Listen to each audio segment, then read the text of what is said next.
हर खबर पर होगी आपकी पकड़। डाउनलोड कीजिए एबीपी लाइव ऐप।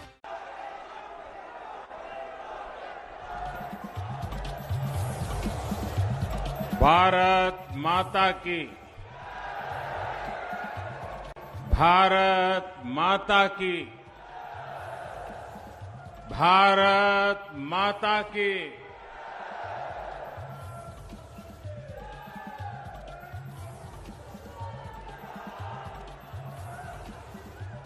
सीता मैया, राजा जनक, कविराज विद्यापति के ई मिथिला भूमि के नमन करे छी।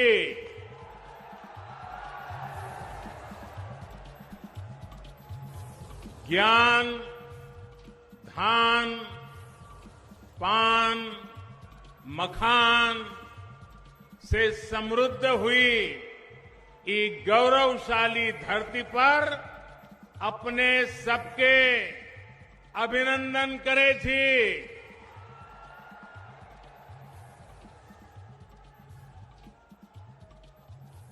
बिहार के मुख्यमंत्री मेरे मित्र भाई नीतीश जी, जो हमारे भावी मुख्यमंत्री के रूप में आपके आशीर्वाद निश्चित मिलने वाले हैं। जेडीयू, भाजपा, हम पार्टी, वीआईपी पार्टी के अन्य सभी प्रतिनिधिगण और विशाल संख्या में पधारे हुए मेरे प्रिय भाइयों और बहनों,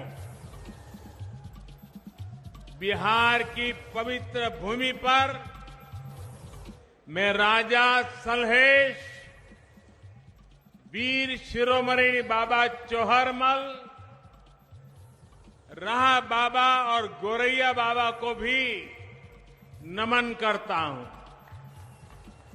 बाबा चौहरमल और तमाम संत जनों के आशीर्वाद से ही सबका साथ, सबका विकास, सबका विश्वास आज देश के विकास का आधार है। साथियों, आज यहां दरभंगा के अलावा मधुबनी और समस्तीपुर सहित अनेक विधानसभा क्षेत्रों से आप सभी हमें आशीर्वाद देने के लिए आए हैं।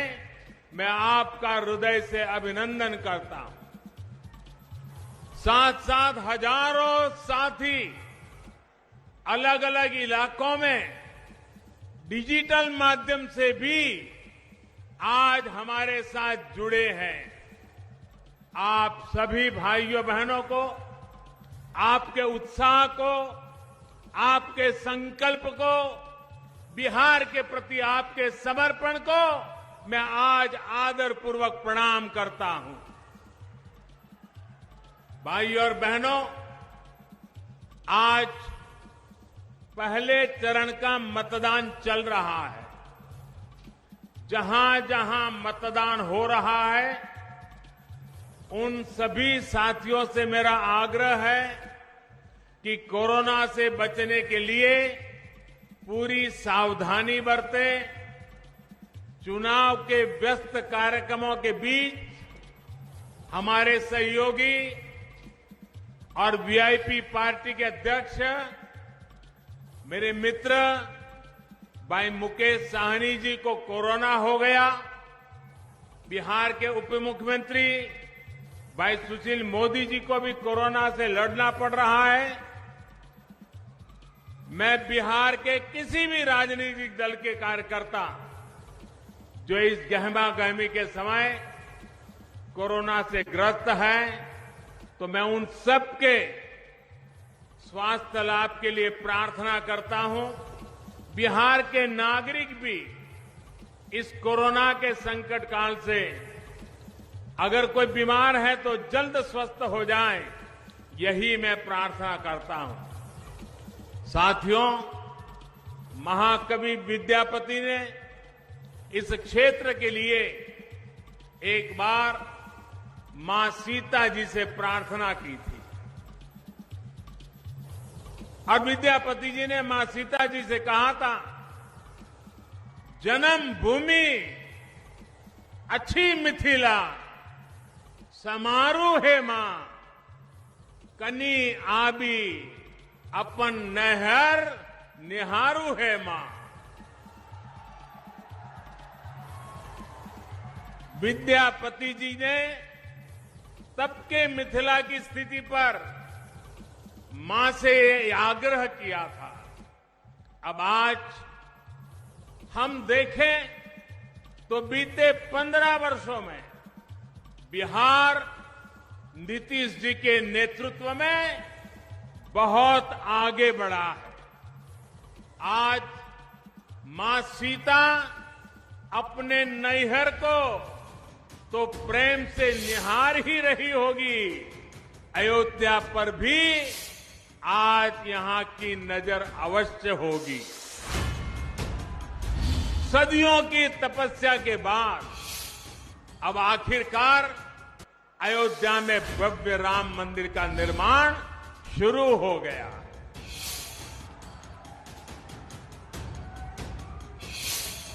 वो सियासी लोग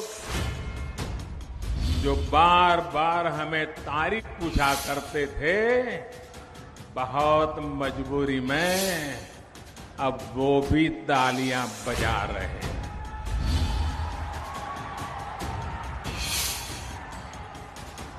मां सीता के इस क्षेत्र में आकर मैं यहां के लोगों को राम मंदिर निर्माण की बहुत बहुत बधाई देता हूं, क्योंकि आप उसके प्रमुख हकदार हैं। भाइयों और बहनों, भाजपा की पहचान है, एनडीए की पहचान है, जो कहते हैं वो करके दिखाते हैं। देश में पहली बार ये हुआ है जब मैनिफेस्टो को उठाकर ये आकलन लगाया जा रहा है कि अब आगे कौन सा कदम सरकार उठाने वाली है। हमने कहा था हर किसान के बैंक खाते में सीधी मदद भेजेंगे। आज करीब करीब 1 लाख करोड़ रुपए की सीधी मदद किसान के खाते में जमा कराई जा चुकी है। हमने कहा था हम गरीब का बैंक खाता खोलेंगे। आज 40 करोड़ से ज्यादा गरीबों का बैंक खाता खुल चुका है।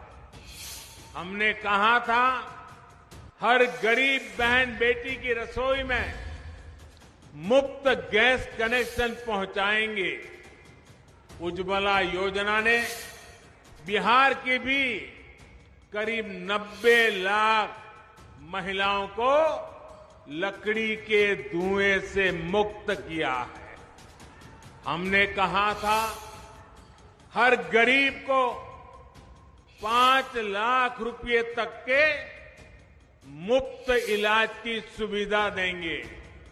आज बिहार के भी हर गरीब को ये सुविधा मिल रही है। और भाइयों और बहनों, कोरोना के इस संकट काल में हमने ये भी कहा था कि हर गरीब को मुफ्त में अनाज देंगे। 130 करोड़ का देश दुनिया को अचरज हो रहा है।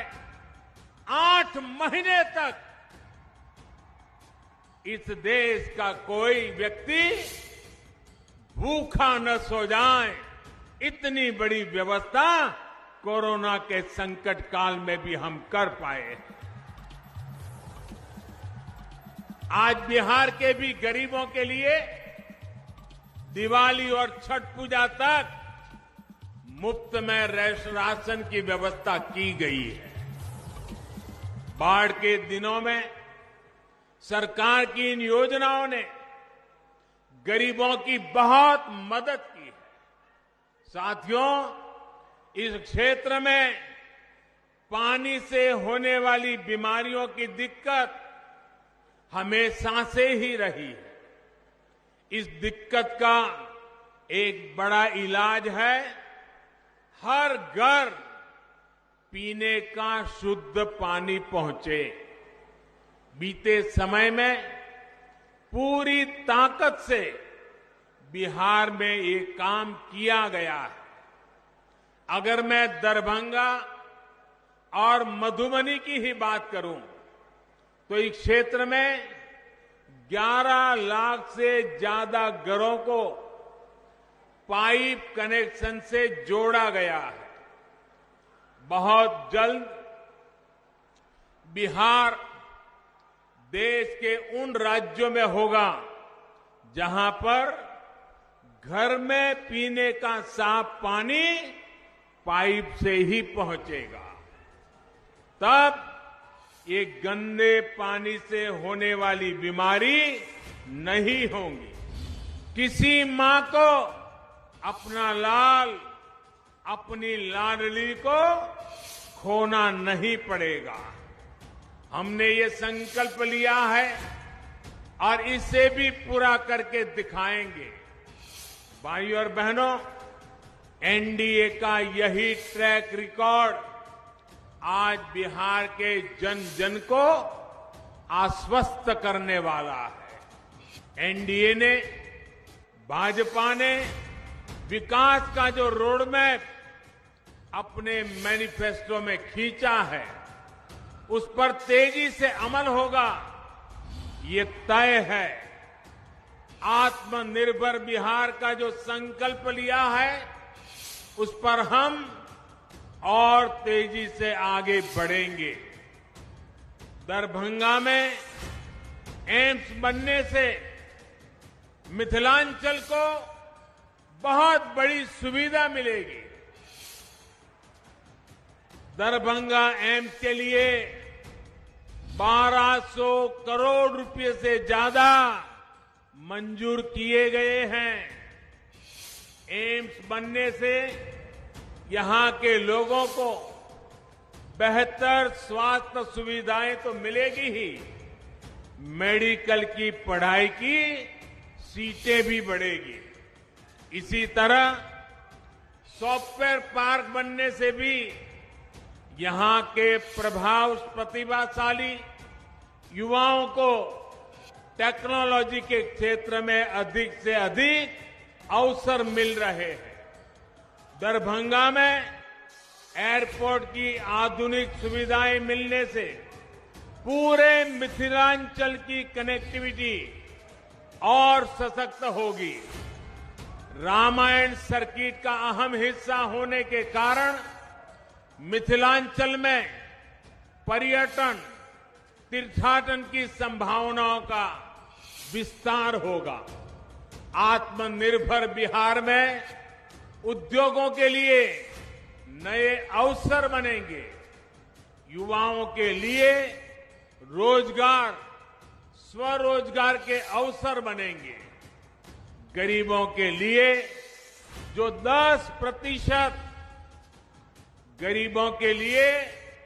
जो 10% आरक्षण की व्यवस्था की गई है, उसका लाभ भी इस क्षेत्र के युवाओं को मिल रहा है। इसके साथ ही सरकार ने हमारे दलित, पिछड़े, अति पिछड़े भाई बहनों के लिए आरक्षण को जो अगले 10 साल के लिए बढ़ा दिया है, वो भी यहां के नौजवानों के लिए लाभकारी है। साथियों, बिहार की मिथिलांचल की कनेक्टिविटी को पीएम पैकेज से भी बहुत ताकत मिल रही है। पीएम पैकेज के तहत बिहार के गांवों में हजारों किलोमीटर की सड़कों पर काम हुआ है। 55,000 करोड़ रुपए, उससे भी अधिक बिहार के रोड नेटवर्क पर खर्च किए जा रहे हैं। दरभंगा, मधुबनी, सीतामढ़ी के आसपास में रोड कनेक्टिविटी ठीक करने के लिए सड़कों पर तेजी से काम चल रहा है। दरभंगा समस्तीपुर रेलवे लाइन के दोहरीकरण का लाभ भी इस क्षेत्र को होगा। साथियों, पहले के समय जो लोग सरकार में थे, उनका मंत्र रहा है, पहले जो सरकार में थे उनका मंत्र रहा है, पैसा हजम, परियोजना खत्म। उन्हें कमीशन शब्द से इतना प्रेम था कि कनेक्टिविटी पर कभी ध्यान ही नहीं दिया। मिथिलांचल को जोड़ने वाले कोसी महासेतु के साथ क्या क्या हुआ, ये मेरे से ज्यादा आप सभी मेरे भाई बहन जानते हैं, भली भांति जानते हैं। 2003 में जब हमारे मित्र नीतीश जी अटल जी की सरकार में रेल मंत्री थे, अटल जी प्रधानमंत्री थे, तब इस क्षेत्र मांग को पूरा करते हुए अटल जी ने महासेतु का काम शुरू करवाया था। लेकिन उनके बाद जिस तरह इस पर काम हुआ, उससे लगता था कि मिथिलांचल की जनता का ये सपना ही रह जाएगा। केंद्र में एनडीए की सरकार बनने के बाद और यहां नीतीश जी की ताकत मिलने के कारण कोसी महासेतु का काम कई गुना तेजी से आगे बढ़ा और कुछ दिन पहले ही मुझे कोसी महासेतु के लोकार्पण का सौभाग्य मिला। इससे 300 किलोमीटर की दूरी 20-22 किलोमीटर तक सिमट गई है। अब 8 घंटे की यात्रा सिर्फ आधे घंटे में ही पूरे होने लगी है। साथियों, ऐसी सुविधाएं किसान, व्यापारी, उद्योग जगत, विद्यार्थियों को, हर किसी को लाभ देती है और युवाओं के लिए रोजगार के साधन पैदा करती है। बिहार के लोगों को, मिथिलांचल के लोगों को विकास के ऐसे ही कामों की रफ्तार बढ़ाने के लिए मतदान करना है। साथियों, बिहार के विकास के व्यापक रोडमैप का अगला चरण है आत्मनिर्भर बिहार, आत्मनिर्भर मिथिलांचल। यहां मिथिला पेंटिंग, कृषि, डेयरी उद्योग, मछली के उत्पादन और कारोबार से जुड़ी अनेक संभावनाएं हैं। मिथिलांचल के लिए तो कहा ही जाता है कि पग पग पोखर माछ मखान, मधुर बोल मुस्की मुखपान, विद्या वैभव शांति प्रतीक, विद्या प्रतीक ई मिथिला थी। ऐसे में पान, माछ, मखाना, इन सब में आत्मनिर्भर भारत को ताकत देने की बहुत बड़ी संभावना इस क्षेत्र में है। समस्तीपुर तो एक प्रकार से देश में कृषि, पशुपालन और मत्स्य पालन से जुड़ी रिसर्च का हब बन चुका है। डॉक्टर राजेंद्र प्रसाद जी से लेकर जननायक कर्पूरी ठाकुर जी ने जो सपने देखे थे, वो अब पूरे होते दिख रहे हैं। डॉक्टर राजेंद्र प्रसाद विश्वविद्यालय को सेंट्रल यूनिवर्सिटी का दर्जा दिया गया है।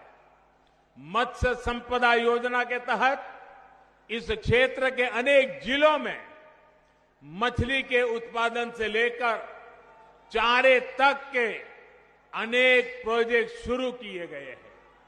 जब करोड़ों का निवेश यहां होगा, युवा उद्यमियों को आर्थिक मदद मिलेगी, तो बड़ी मात्रा में नए रोजगार तैयार होंगे।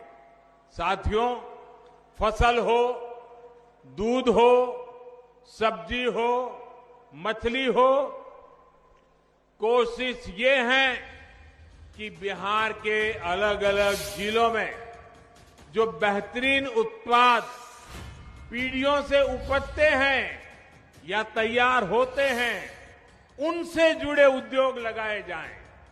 इसके लिए जरूरी सुविधाएं गांवों में तैयार की जा रही है।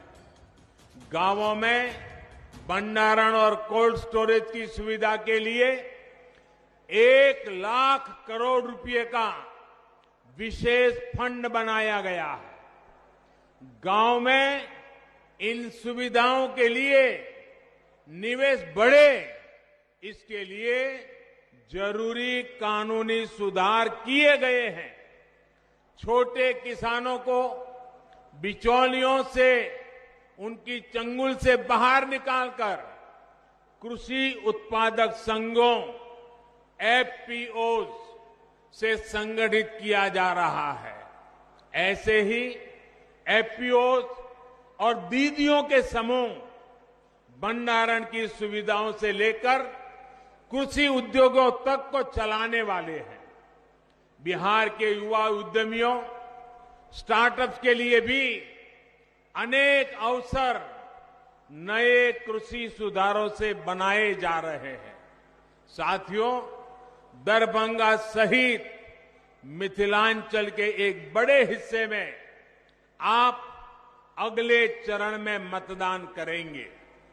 राज्य के अन्य क्षेत्र के लोगों ने जो प्रण किया है, उसी प्रण का आपको भी ध्यान रखना है। ये प्रण बिहार के भविष्य के लिए, आत्मनिर्भर बिहार के निर्माण के लिए बहुत ही जरूरी है। बिहार के लोग ये ठान चुके हैं, बिहार में जंगल राज लाने वाली ताकतों को फिर परास्त करेंगे। बिहार के लोग ये ठान चुके हैं, बिहार को लूटने वालों को फिर हराएंगे। बिहार के लोग ये ठान चुके हैं, इस प्रतिभाशाली धरती के नौजवानों को धोखा देने वालों को फिर हराएंगे।